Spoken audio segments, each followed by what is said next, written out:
And let's go. Okay, cool. Okay, let's go. Okay. Hello, everyone, and welcome to the first episode of the Fashionomics Africa Talks. For the first episode, we have the pleasure to speak to Connie Aluoch. Connie Aluoch is an award-winning international fashion stylist and director at Connie Aluoch Styling Management, a pioneer agency in the Eastern and Central African region. Connie holds a diploma in fashion design and garment making from Evelyn College of Design in Nairobi and a Bachelor's of Fine Arts degree from the Fashion Institute of Technology in New York. She also has a master's degree in fashion styling from Istituto Marangoni in Milan, where she has been appointed as a fashion tutor. Hello, Connie. Welcome, and thank you for being with us today. Thank you. I'd like to thank you. I'm so excited to be here. I'd like to thank you and the whole Fashionomics team for having me on your platform, on this, great platform where we're going to discuss and, just grow the fashion industry. Thank you so much. It is a pleasure for us. Thank you. Well, what a better way to start this session than to talk about your beginnings in the fashion industry.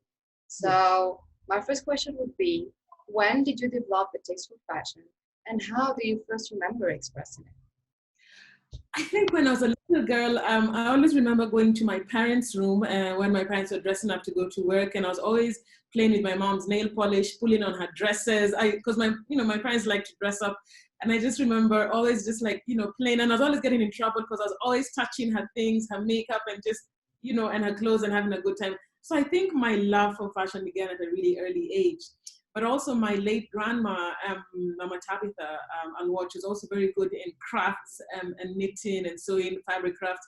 So I think it's almost inborn. It's almost like an inborn thing, yeah. I see. Yeah. So can you share with us your most memorable experiences during your time in college? At the Evelyn College of Design in Nairobi, at in New York, and at the Istituto Marangoni. Also, what were, in your opinion, the differences in approach across all these three institutions that you've been to? Okay, so let's start with the Evelyn College of Design. So Evelyn College of Design was just like the basics of, it was a diploma course, and it was the basics of getting into the fashion industry and understanding what fashion is about, because I just come straight from high school into college. I had no idea about deadlines. I didn't know how to sew. I didn't know how to use a sewing machine. Half the time I used to cry sometimes because of the deadlines. It was just, fashion is about deadlines and, and working late into the night. And I didn't understand that this is a very deadline driven industry, and you have to work late nights and everything to make sure that you get it right. So I think that was an introduction for me into the fashion industry at Evelyn College of Design. So by the time I got to the Fashion Institute of Technology, at least I understood about deadlines, but then also there I understood more about draping and drafting and pattern making. It's actually there that I realized I want to work in fashion, but I don't want to be a designer. Okay. Pattern and drafting are not for me, but I realized I have a good eye. They call it a commercial eye for style. I have a good eye for style. So after finishing, at FIT, and I did a one-year study at a broad program at Polimoda in Florence, Italy, I realized that, my style is more aesthetic, like I'm able to put different looks together. So by the time I was going to Marangoni, after I'd worked as a magazine editor at True Love magazine for a few years, and I was going to Marangoni, I was very sure I wanted to be a stylist. And that's where I learned about, styling, and about how to research about trends, about the whole, history of different kinds of fashion in American and, the European style. So all of these three different schools have taught me three different things. Yeah. Right. Thank you for that. You juggle various professions within the fashion industry, from stylist to lecturer and everything in between. So which approach are you most passionate about, or is the most rewarding to you in some way? I would say I'm really blessed because I'm so diverse in what I do, but I would say number one, I have a great team behind me. Behind me is a great team who support me. So when I have lectures and my team help me put the lectures together, we do research on what I'm teaching. I teach at the University of Nairobi. I teach on marketing, I teach styling, I teach on fabric craft. So I have a whole team who help me put that together, the lectures that I'm doing. When I'm doing styling for either the newspaper or magazines or print or for a client, again, my team and I put together the research boards, the trends, we share the client, the back and forth. All of these things that I do are very rewarding. And then some days I'm with a client, arranging their wardrobe and, personal shopping. So I can't say which is more rewarding than the other because they're more rewarding because again, fashion is so diverse. So I'm a creative. I can't do the same thing every day. I'll get bored. So I love the fact that every day I'm doing something different. That's it. That is great. Yeah. You're very lucky. Thank you. Yeah. You've worked with leading designers such as Armani and 3 of the big 4 of the global fashion weeks. Yes. What have you learned from it? There's a lot of lessons I've learned. I've learned that it takes a lot of strategy and hard work to build a brand that's recognized, and it takes years. Brand building doesn't take, it's not overnight. It takes a long time, and you have to be very strategic about building a brand. I've learned how to work with teams of people because in all these companies I was always, working with a team and, either putting looks together or getting direction from different supervisors. So the importance of teamwork. And also the importance of also just learning how to market your brand on social media. Because a lot of these, especially in this pandemic times, the most important thing for brands is to be on social media, to be seen and heard. Everyone, luxury to ready to wear, all brands are on social media right now. So from back then, and even now, we learned the importance of using social media to market your brand and, and your products really well. Yeah, right about that. Digital has become the only window during the pandemic. True. So exactly. talking about building a brand, and the team, we know that you're the director of Connie Aluoch Styling Management. So when did you first establish your company and what is its main focus? So this year my company is 10 years old. Yay! Wow, congratulations. Thank you. So we started off, when I launched it 10 years ago, the key directive was to offer fashion and creative style solutions. So let me tell you a bit of what we do. We offer image consultancy services, and that means we have one-on-one sessions with clients. We organize their wardrobes. We create for them style guides of what they should wear, what they shouldn't wear, and why, and we do personal shopping for them. We also have a lot of training. We train corporates and even individuals on personal branding, image, and grooming. Because again, I was creative I was like, how can I bring money into the business? And thank God I'm the kind of person who believes that you can't only have one source of income. It's multiple sources, especially as an entrepreneur. It's great to have different sources of income coming in. So if one goes dry, then you have other, sources of income. So we also do that. And then we do, the teaching of the lecturing where, my team and I put together lectures. And we do a lot of styling for campaigns or even for individuals for, glamour shoots or for advertising campaigns. We give fashion talks. So we do a lot of everything. I say anything that's under fashion and creative and lifestyle, we're able to offer that. Give us a brief and we'll make it happen. So long as it's within our sphere of, of experience, we can do it. That is amazing, really. Thank you. Talking about your work, can you please talk us through a typical week in your work, in your life? Wow. I know, that would be a little bit hard. Take your time. Let me explain a typical week, what a typical week would be for me. So I want to just talk about a project which I've been working on with my business partner, Carol Kinoti. So Carol Kinoti is an established fashion designer with over 10 years experience in the local Kenyan fashion industry. So a few months ago, we came together and we're like, we want to create a dress called the Little Afro Dress. So it's a rendition from the little black dress of Coco Chanel, right? So, when Coco Chanel was designing her dress, the functionality was for women, it was versatile and all, but we are bringing it closer to home and it's for African women. So the difference with this dress is it has a lot of it's beaded on the cuffs. And the beadwork is done by Maasai women in Kajiado. So we're empowering these women where they do the beadwork, they send it over to us in Nairobi, and the beadwork that they do, we put it on the cuffs, and we're creating necklaces. So it's a necklace and a cuff that matches a black dress, but it's also in different colors. So it's an exciting project that we began literally 3 weeks ago, but we've been working on it like the last 3 months, but now we launched in the market 3 weeks ago. And we love it because it's so versatile and it represents an African woman and celebrates our versatile body shapes. So that's one thing that has been keeping me busy. So what else do? I lecture every Friday. I have a class at University of Nairobi, so I lecture virtually. I'm teaching the students about fabric crafts. So I'm teaching about crochet, about knitting, all great fabric, fabric crafts that you can implement onto clothes.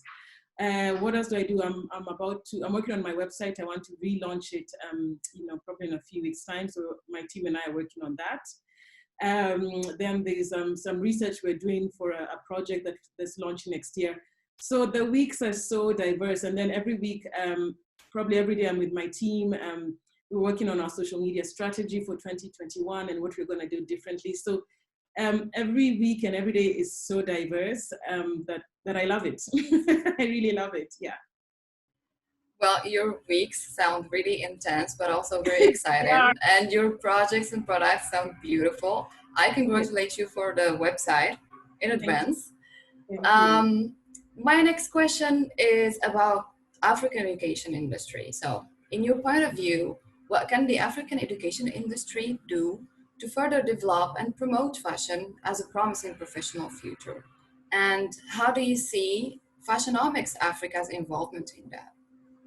That's a very good question, because actually a few months ago, a few of us different leading fashion educators from all around the African globe have actually formed a WhatsApp group, and we've been discussing, this is very relevant, we've been discussing how better can we empower fashion creatives in Africa. And the key thing that have come about are the fashion skills still need to be honed well. These are, the basics of, pattern making, tech pack skills, all these technical skills are really key that need to be trained on.